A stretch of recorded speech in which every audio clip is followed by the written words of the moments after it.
Makassar kini telah memasuki usia yang ke-402 tahun.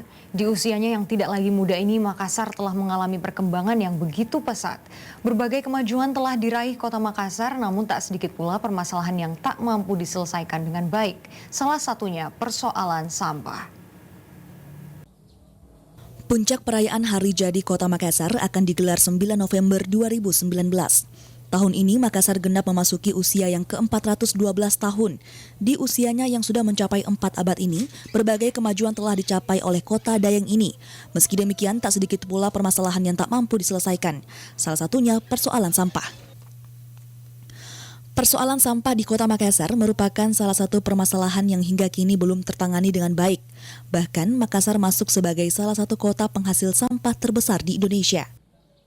Dalam sehari, produksi sampah masyarakat Kota Makassar mencapai 1.000 ton. Besarnya produksi sampah warga Kota Makassar membuat tempat pembuangan akhir sampah atau TPA di Kelurahan Tamangapa, Kecamatan Manggala, over kapasitas. Bahkan diketahui oleh pengelola TPA Antang tersebut hanya mampu menampung sampah hingga bulan 12 tahun ini. Penanganan sampah Kota Makassar ini tetap berlangsung sebagaimana biasanya. Terus kalau dikatakan bahwa overload itu sudah overload. Sementara ini pemerintah kota mengusulkan anggaran untuk pembebasan lahan.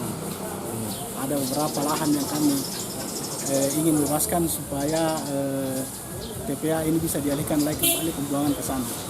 Sudah ada beberapa pembahasan lahan, cuma menunggu lagi dari pihak yang terkait yang punya tempat itu sisa membicarakan kepada pemerintah, dan sudah rencana pemerintah menyiapkan anggaran untuk tahun 2020 kurang lebih 10 hektar lagi.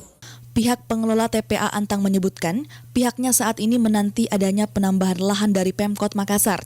Rencananya pembebasan lahan seluas 10 hektar untuk pembangunan pembangkit listrik tenaga sampah atau PLTSA diharapkan menjadi solusi penanganan sampah di Kota Makassar.